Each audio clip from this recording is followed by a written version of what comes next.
கண்ணியமிக்க முஃமினீன்களே, வாழ்க்கையில் நாம் சில பெரிய விஷயங்களை எல்லாம் சாதாரணமாக கருதி கொண்டிருக்கிறோம்.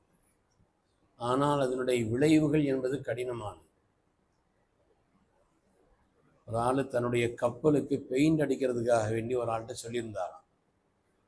அப்போ அந்த பெயிண்ட் அடிப்பவர் போய் அந்த கப்பலுக்கு பெயிண்ட் அடிக்கிறார். அடித்து முடித்த பிறகு அதுக்கு பிறகு வந்தாச்சு. ஆனால் அந்த பெயிண்ட் அடிக்க சொன்னவர் இருக்கிறார், அந்த உரிமையாளர், அவருக்கு ஒரு கவனம் இருந்துச்சு, சொல்ல மறந்துட்டார். அதாவது இந்த அடித்து முடித்த உடனே அந்த கப்பலை எடுத்துட்டு அவருடைய பிள்ளைகள் கடலுக்கு போயிட்டான். கடலுக்கு போன பிறகு தான் அவருக்கு ஞாபகம் வருது, ஆஹா அந்த கப்பலிலே ஒரு கீழ்ப்பகுதியில் சாதாரணமாக கண்கள் படாத ஒரு இடத்துல ஒரு ஓட்டை ஒன்று இருந்துச்சு. பெயிண்ட் அடித்தாச்சுன்னு சொன்னாலும் பிள்ளைங்க அதை எடுத்துட்டு கடலுக்கு போயிருக்கிறாங்களே, என்ன ஆகுமோன்னு பதறி போய் அவர் வந்து அந்த பெயிண்ட் அடிப்பவர் இடத்துல கேட்கும்பொழுது அவர் சொன்னாராம், நான் பெயிண்ட் அடித்தேன், அந்த நேரத்திலே ஒரு ஓரத்தில் ஓட்டை இருந்ததையும் கவனித்தேன், அதை நான் அடைச்சிட்டேன் அப்படின்னு சொன்னார். அப்பொழுதுதான் அவருக்கு நிம்மதி வந்தது. சாதாரணமான ஒரு சின்ன விஷயம் நினைக்கிறோம், ஆனால் அது விளைவுகளை உண்டாக்கக்கூடியது அல்லவா. அது மாதிரி அருமை நாயகம் ஸல்லல்லாஹு அலைஹி வஸல்லம் ஒரு தடவை சொன்னாங்க, நான் ஒரு 2 கபருக்கு அருகில் நடந்து சென்றேன். ஸல்லல்லாஹு சொல்கிறாங்க, 2 கபருக்கு அருகில் ஸல்லல்லாஹு நடந்து போனாங்க. அவர் சொன்னாங்க, இந்த 2 கபரிலே உள்ளவர்களும் வேதனை செய்யப்படுகிறார்கள் அப்படின்னு சொன்னாங்க. சொல்லிட்டு ஸல்லல்லாஹு சொன்னாங்க, ஒமா யுஅதபானி ஃபீ கபீரின், பெரிய பாவங்களை செய்தாங்க என்பதற்காக அல்ல இந்த வேதனை, அவங்க வாழ்க்கையில பெரிய பாவங்களை செய்துட்டாங்க என்பதற்காக வேண்டி, ஒமா யுஅதபானி ஃபீ கபீரின், பெரிய பாவத்தை செய்துட்டாங்கிறதுக்காக வேண்டி உள்ள வேதனை. அந்த 2 பேர்ல ஒரு ஆளு அவர் சிறுநீர் கழித்தால் ஒழுங்காக சுத்தம் செய்யாமல் இருந்தார். இன்னொரு ஆளு எம்ஷி பின் நமீமா, கோல் சொல்லி கொண்டும் புறம் பேசிக்கொண்டும் அடைந்தார். இதனுடைய விளைவுதான் இந்த அதாப் என்று கண்மணி ரசூலுல்லாஹி ஸல்லல்லாஹு அலைஹி வஸல்லம் சொன்னார்.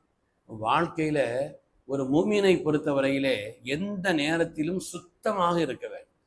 மார்க்கம் மிக வலியுறுத்தக்கூடிய உன்னதமான ஒரு விஷயம் சுத்தம் என்பது சாதாரணமானதல்ல. அதனால்தான் ஒரு நாளைக்கு 5 முறை தொழுகைக்கு முன்னால் ஒது செய்ய வேண்டும் என்று மார்க்கம் சொல்லி தந்திருக்கிறது.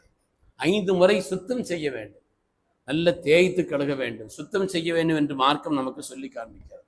அகற்றப்பட வேண்டிய முடிகள் அகற்றப்பட வேண்டும். 40 நாட்கள் தான் கம்கட்டு முடியோ அடிமுடியோ அகற்றப்பட வேண்டிய முடிகள். 40 நாளைக்குள்ள அந்த முடிகள் அகற்றப்பட வேண்டும் என்று மார்க்கம் சொல்கிறது. அது மாதிரி ஹத்னா என்று சொல்லக்கூடிய அந்த விருத்த சேதனம் செய்து கொள்ள வேண்டும். இல்லை என்று சொன்னால் சிறுநீர் தேங்குவது, இதுபோல் கழிவுகள் தேங்குவது, அது உடலுக்கு பாதிப்பை உண்டாக்குவது என்பதை மார்க்கம் நமக்கு சொல்லி காண்பிக்கிறது. அதை செய்ய வேண்டும் என்று நமக்கு சொல்கிறது. அது மாதிரி பல் துலக்க வேண்டும், மார்க்கம் சொல்கிறது. பல் துலக்குவதை எவ்வளவு வலியுறுத்துகிறது. உங்களுடைய ரப்பை திருப்திப்படுத்தும், உங்களுடைய பற்களை சுத்தப்படுத்தும் என்பது மாத்திரமல்ல, ரப்பை திருப்திப்படுத்தும் என்று கண்மணி நாயகம் ஸல்லல்லாஹு அலைஹி வஸல்லம் சொன்னார். அது மாதிரி ஸல்லல்லாஹு அலைஹி வஸல்லம் தொழுகைக்கு முன், அது மாதிரி தொழுகைக்கு முன்னாலும் சரி, வீட்டுக்கு முன்னால போறதுக்கு, வெளியில போயிட்டு வீட்டுக்கு வர்றீங்கன்னு சொன்னா வீட்டில் வீடு கூடுவதற்கு முன்னாலெல்லாம் அந்த இடத்துலையும் கூட நீங்க பல் தேய்ச்சிட்டு போகணும்னு சொல்லி அல்லாஹ்வுடைய ரசூல் சுத்தத்தை வலியுறுத்தி சொல்லியிருக்கிறார். ஏன் ஸல்லல்லாஹு அலைஹி வஸல்லம் மரண தருவாயில கூட பல் தேய்ச்சாங்கன்னு வருது இல்லையா. மரண தருவாயிலே கூட ஸல்லல்லாஹு அலைஹி வஸல்லம் பல் தேய்க்கிறதுங்கிறது கையை வச்சு தேய்க்கிறது இல்லை, சொரசொரப்பான ஒரு குச்சி போன்றவைகளை வச்சு தேய்ப்பது தான் மார்க்கம் நமக்கு சொல்லி காண்பிக்கிறது. அது மாதிரி ஜும்மாவுடைய நாளாக இருந்தால் வாஜிபுன் அலா குல்லி முஹத்தலிமின், ஒவ்வொரு ஆட்களுக்கு வாஜிப் என்று வருகிறது குளிக்கிறது.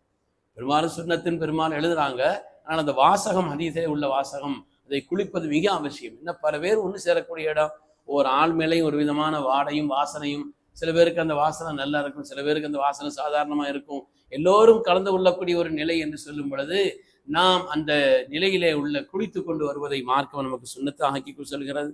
அது மாதிரி மரஜலம் சுத்தம் செய்வதை பற்றியும் மார்க்கம் மிக வலியுறுத்தி சொல்லி காண்பிக்கிறது.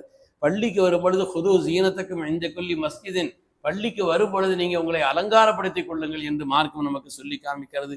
அது மாதிரி தலை சீவுவதோ நறுமணம் பூசுவதோ, ஒவ்வொரு காரியத்திலேயும் சின்ன விஷயம் நம்ம நினைக்கக்கூடிய காரியங்கள் தான் பெரிய அதாபிற்கு காரணமாகி விடுகிறது என்று ஸல்லல்லாஹு அலைஹி வஸல்லம் சொன்னார்.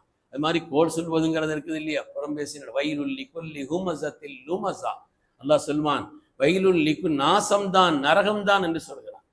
ஹஜ்ரத் இப்னு அப்பாஸ் ரலியல்லாஹு அன்ஹுமா விளக்கம் சொல்லும் பொழுது சொல்கிறார்கள், புறம் பேசி கொண்டு நடப்பவர்களும் கோல் சொல்லிக் கொடு, ஒரு இடத்துல இருந்து இல்லை இன்னொரு இடத்துல பெரிய தீ மூட்டி விட்டு அதை பெருசாக்கி விடுறது, இது மாதிரி உள்ள காரியங்களை செய்பவர்களுக்கு நரகம் என்று சொல்கிறது. சாதாரணமாக நம்முடைய நடைமுறை பழக்கத்திலே உள்ள ஒரு விஷயமா நினைக்கிறோம், ஆனால் அது மிகப்பெரிய விளைவையும் வேதனையும் தரக்கூடியது என்று மார்க்கம் நமக்கு உணர்த்தி காண்பிக்கிறது. அருமையானவர்களே, எனவே நம்முடைய உடல் ரீதியான சுத்தங்களை, உள்ள ரீதியான சுத்தத்தையும் அல்லாஹ்விடத்தில் கேட்க வேண்டும். உடல்